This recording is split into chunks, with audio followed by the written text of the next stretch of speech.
نحمدہ ونصلی علی رسولہ الکریم۔ محترم دوستو، فضائل قرآن شریف کے سلسلے میں جو ہماری تعلیم چل رہی ہے، آج اس کا 11واں حصہ پیش خدمت ہے۔ انس رضی اللہ عنہ نے حضور اکرم صلی اللہ علیہ وسلم کا ارشاد نقل کیا ہے کہ حق تعالی شانہ کے لیے لوگوں میں سے بعض لوگ خاص گھر کے لوگ ہیں۔ صحابہ رضی اللہ عنہم نے عرض کیا کہ وہ کون لوگ ہیں؟ فرمایا کہ قرآن شریف والے، کہ وہ اللہ کے اہل ہیں اور خواص۔ قرآن والے وہ لوگ ہیں جو ہر وقت کلام پاک میں مشغول رہتے ہوں، اس کے ساتھ خصوصیت رکھتے ہوں۔ ان کا اللہ کے اہل اور خواص ہونا ظاہر ہے، اور گزشتہ مضمون سے واضح ہو گیا کہ جب یہ ہر وقت کلام پاک میں مشغول رہتے ہیں تو الطاف باری بھی ہر وقت ان کی طرف متوجہ رہتے ہیں، اور جو لوگ ہر وقت کے پاس رہنے والے ہوتے ہیں وہ اہل اور خواص ہوتے ہی ہیں۔ کس قدر بڑی فضیلت ہے کہ ذرا سی محنت اور مشقت سے اللہ والے بنتے ہیں، اللہ کے اہل شمار کیے جاتے ہیں اور اس کے خواص ہونے کا شرف حاصل ہو جاتا ہے۔ دنیاوی دربار میں صرف داخلے کی اجازت کے لیے، ممبروں میں صرف شمول کے لیے کس قدر جانی اور مالی قربانی کی جاتی ہے، ووٹروں کے سامنے خوشامد کرنی پڑتی ہے، ذلتیں برداشت کرنی پڑتی ہیں، اور اس سب کو کام سمجھا جاتا ہے، لیکن قرآن شریف کی محنت کو بیکار سمجھا جاتا ہے۔ حدیث نمبر 25۔ ابو ہریرہ رضی اللہ عنہ نے حضور اقدس صلی اللہ علیہ وسلم سے نقل کیا کہ حق سبحانہ اتنا کسی کی طرف توجہ نہیں فرماتے جتنا کہ اس نبی کی آواز کو توجہ سے سنتے ہیں جو کلام الہی خوش الہانی سے پڑھتا ہو۔ پہلے معلوم ہو چکا کہ حق تعالی شانہ اپنے کلام کی طرف خصوصیت سے توجہ فرماتے ہیں۔ پڑھنے والوں میں انبیاء علیہ السلام چونکہ آداب تلاوت کو بھی کمال ہی ادا کرتے ہیں، اس لیے ان کی طرف اور زیادہ توجہ ہونا بھی ظاہر ہے۔ پھر جب کہ حسن آواز اس کے ساتھ مل جائے تو سونے پر سہاگا، جتنی بھی توجہ ہو ظاہر ہے۔ اور انبیاء علیہ السلام کے بعد الافضل فالافضل حسب حیثیت پڑھنے والے کی طرف توجہ ہوتی ہے۔ حدیث نمبر 26۔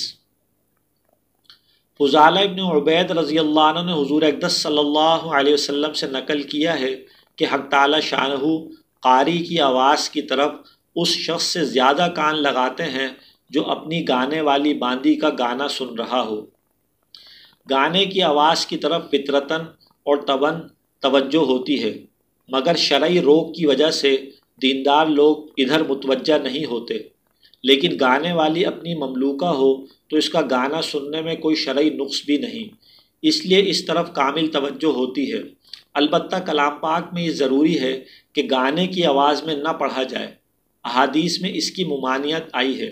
ایک حدیث میں ہے، یعنی اس سے بچو کہ جس طرح عاشق غزلوں کو آواز بنا بنا کر موسیقی قوانین پر پڑھتے ہیں، اس طرح مت پڑھو۔ مشائخ نے لکھا ہے کہ اس طرح کا پڑھنے والا فاسق اور سننے والا گناہگار ہے، مگر گانے کے قواعد کی رعایت کیے بغیر خوش آوازی مطلوب ہے۔ حدیث میں متعدد جگہ اس کی ترغیب آئی ہے۔ ایک جگہ ارشاد ہے کہ اچھی آواز سے قرآن شریف کو مزین کرو۔ ایک جگہ ارشاد ہے کہ اچھی آواز سے کلام اللہ کا شریف کا حسن دوبالا ہو جاتا ہے۔ حضرت شیخ عبد القادر جیلانی رحمۃ اللہ علیہ اپنی کتاب غنیہ میں ارشاد فرماتے ہیں کہ عبداللہ بن مسعود رضی اللہ عنہ ایک مرتبہ کوفہ کے نواح میں جا رہے تھے کہ ایک جگہ فساق کا مجمع ایک گھر میں جمع تھا۔ ایک گویہ جس کا نام زازان تھا گا رہا تھا اور سارنگی بجا رہا تھا۔ ابن مسعود رضی اللہ عنہ نے اس کی آواز سن کر ارشاد فرمایا، کیا ہی اچھی آواز تھی اگر قرآن شریف کی تلاوت میں ہوتی، اور اپنے سر پر کپڑا ڈال کر گزرتے ہوئے چلے گئے۔ زازان نے ان کو بولتے ہوئے دیکھا۔ لوگوں سے پوچھنے پر معلوم ہوا عبداللہ بن مسعود رضی اللہ عنہ صحابی ہیں اور یہ ارشاد فرما گئے۔ اس پر اس مقولے کی کچھ ایسی ہیبت طاری ہوئی کہ حد نہیں، اور قصہ مختصر کہ وہ اپنے سب آلات توڑ کر ابن مسعود رضی اللہ عنہ کے پیچھے لگ لیے اور علامہ وقت ہوئے۔ غرض متعدد روایات میں اچھی آواز سے تلاوت کی مدح آئی ہے، مگر اس کے ساتھ ہی گانے کی آواز میں پڑھنے کی ممانعت آئی ہے۔ جیسا کہ اوپر گزر چکا۔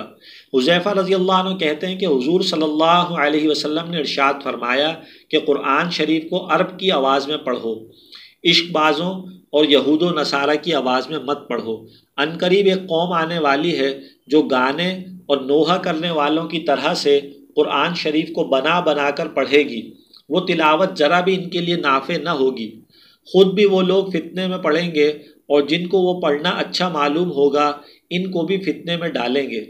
طاؤس رحمۃ اللہ علیہ کہتے ہیں کہ کسی نے حضور اقدس صلی اللہ علیہ وسلم سے پوچھا کہ اچھی آواز سے پڑھنے والا کون شخص ہے؟ حضور اقدس صلی اللہ علیہ وسلم نے ارشاد فرمایا، وہ شخص کہ جب تو اس کو تلاوت کرتے دیکھے تو محسوس کرے کہ اس پر اللہ کا خوف ہے، یعنی اس کی آواز سے مروب ہونا محسوس ہوتا ہو۔ اس سب کے ساتھ اللہ جل جلالہ کا بڑا انعام یہ ہے کہ آدمی اپنی حیثیت اور طاقت کے موافق اس کا مکلف ہے۔ حدیث میں ہے کہ حق سبحانہ و تقدس کی طرف سے فرشتہ اس کام پر مقرر ہے کہ جو شخص کلام پاک پڑھے اور کما حقہ اس کو درست نہ پڑھ سکے تو وہ فرشتہ اس کو درست کرنے کے بعد اوپر لے جاتا ہے۔ حضرت عبیدہ ملیکی رضی اللہ عنہ نے حضور اکرم صلی اللہ علیہ وسلم سے نقل کیا ہے کہ قرآن والو قرآن شریف سے تکیہ نہ لگاؤ اور اس کی تلاوت شب و روز ایسی کرو جیسا کہ اس کا حق ہے۔ کلام پاک کی اشاعت کرو اور اس کو اچھی آواز سے پڑھو اور اس کے معنی میں تدبر کرو تاکہ تم فلاح کو پہنچو، اور اس کا بدلہ دنیا میں طلب نہ کرو کہ آخرت میں اس کے لیے بڑا اجر و بدلہ ہے۔ حدیث بالا میں چند امور ارشاد فرمائے ہیں۔ نمبر 1، قرآن شریف سے تکیہ نہ لگاؤ۔ قرآن شریف سے تکیہ نہ لگانے کے دو مفہوم ہیں۔ اول یہ کہ اس پر تکیہ نہ لگاؤ کہ یہ خلاف ادب ہے۔ ابن حجر رحمۃ اللہ علیہ نے لکھا ہے کہ قرآن پاک پر تکیہ لگانا، اس کی طرف پاؤں پھیلانا، اس کی طرف پشت کرنا، اس کو روندنا وغیرہ حرام ہے۔ دوسرے یہ کہ کنایہ ہے غفلت سے کہ کلام پاک برکت کے واسطے تکیے ہی پر رکھا رہے، جیسا کہ بعض مزارات پر دیکھا گیا کہ قبر کے سرحانے برکت کے واسطے رحل پر رکھا رہتا ہے۔ یہ کلام پاک کی حق تلفی ہے۔ اس کا حق یہ ہے کہ اس کی تلاوت کی جائے۔ 2، اس کی تلاوت کرو جیسا کہ اس کا حق ہے، یعنی کثرت سے آداب کی رعایت رکھتے ہوئے خود کلام پاک میں بھی اس کی طرف متوجہ فرمایا گیا ہے۔ ارشاد ہے، الذین آتیناہم الکتاب یتلونہ حق تلاوتہ، جن لوگوں کو ہم نے کتاب دی ہے وہ اس کی تلاوت کرتے ہیں جیسا کہ اس کی تلاوت کا حق ہے، یعنی جس عزت سے بادشاہ کا فرمان اور جس شوق سے محبوب کا کلام پڑھا جاتا ہے اسی طرح پڑھنا چاہیے۔ 3، اور اس کی اشاعت کرو، یعنی تقریر سے، تحریر سے، ترغیب سے، عملی شرکت سے، جس طرح ہو سکے اس کی اشاعت جتنی ہو سکے کرو۔ نبی اکرم صلی اللہ علیہ وسلم کلام پاک کی اشاعت اور اس کے پھیلانے کا حکم فرماتے ہیں، لیکن ہمارے روشن دماغ اس کے پڑھنے کو فضول بتلاتے ہیں، اور ساتھ ہی حب رسول اور حب اسلام کے لمبے چوڑے دعوے بھی ہاتھ سے نہیں جاتے۔ آقا کا حکم ہے کہ قرآن پاک کو پھیلاؤ، مگر ہمارا عمل ہے کہ جو کوشش اس کی رکاوٹ میں ہو سکے دریغ نہ کریں گے۔ جبریہ تعلیم کے قوانین بنوائیں گے تاکہ بچے بجائے قرآن پاک کے پرائمری پڑھیں۔ ہمیں اس پر غصہ ہے کہ مکتب کے میاں جی بچوں کی عمر ضائع کر دیتے ہیں، اس لیے ہم وہاں نہیں پڑھانا چاہتے۔ مسلم وہ یقیناً کوتاہی کرتے ہیں، مگر ان کی کوتاہی سے آپ سبکدوش ہو جاتے ہیں یا آپ پر سے قرآن پاک کی اشاعت کا فریضہ ہٹ جاتا ہے۔ اس صورت میں تو یہ فریضہ آپ پر عائد ہوتا ہے کہ وہ اپنی کوتاہیوں کے جواب دہ ہیں، مگر ان کی کوتاہی سے آپ بچوں کو جبراً قرآن پاک کے مکاتب سے ہٹا دیں اور ان کے والدین پر نوٹس جاری کرائیں کہ وہ قرآن پاک حفظ یا ناظرہ پڑھانے سے مجبور ہوں۔ اس کا وبال آپ کی گردن پر رہے۔ یہ غمہ دق کا علاج سنکھیا سے نہیں تو اور کیا ہے؟ عدالت عالیہ میں اپنے اس جواب کو اس لیے جبراً تعلیم قرآن سے ہٹا دیا کہ مکتب کے میاں جی بہت بری طرح سے پڑھاتے تھے۔ آپ خود ہی سوچ لیجئے کہ کتنا وزن رکھتا ہے۔ بنیے کی دکان پر جانے کے واسطے یا انگریزوں کی چاکری کے واسطے 3/4 کی تعلیم اہمیت رکھتی ہو، مگر اللہ کے ہاں تعلیم قرآن سب سے اہم ہے۔ خوش آوازی سے پڑھو، جیسا کہ اس سے پہلی حدیث میں گزر چکا، اور اس کے معنی میں غور کرو۔ تورات سے احیا میں نقل کیا ہے کہ حق سبحانہ و تقدس ارشاد فرماتے ہیں، اے میرے بندے، تجھے مجھ سے شرم نہیں آتی؟ تیرے پاس راستے میں کسی دوست کا خط آ جاتا ہے، تو چلتے چلتے راستے میں ٹھہر جاتا ہے، الگ کو بیٹھ کر غور سے پڑھتا ہے، ایک ایک لفظ پر غور کرتا ہے، میری کتاب تجھ پر گزرتی ہے، میں نے اس میں سب کچھ واضح کر دیا ہے، بعض اہم امور کا بار بار تکرار کیا ہے تاکہ تو اس پر غور کرے، اور تو بے پرواہی سے اڑا دیتا ہے، کیا میں تیرے نزدیک تیرے دوستوں سے بھی ذلیل ہوں؟ اے میرے بندے، تیرے بعض دوست تیرے پاس بیٹھ کر باتیں کرتے ہیں، تو ہمتاً ادھر متوجہ ہو جاتا ہے، کان لگاتا ہے، غور کرتا ہے، کوئی بیچ میں تجھ سے بات کرنے لگتا ہے تو اشارے سے اس کو روکتا ہے، منع کرتا ہے، میں تجھ سے اپنے کلام کے ذریعے سے باتیں کرتا ہوں اور تو ذرا بھی متوجہ نہیں ہوتا، کیا میں تیرے نزدیک تیرے دوستوں سے بھی زیادہ ذلیل ہوں؟ تدبر اور غور کرنے کے متعلق کچھ مقدمے میں اور کچھ حدیث نمبر 8 کے ذیل میں گزر چکا ہے۔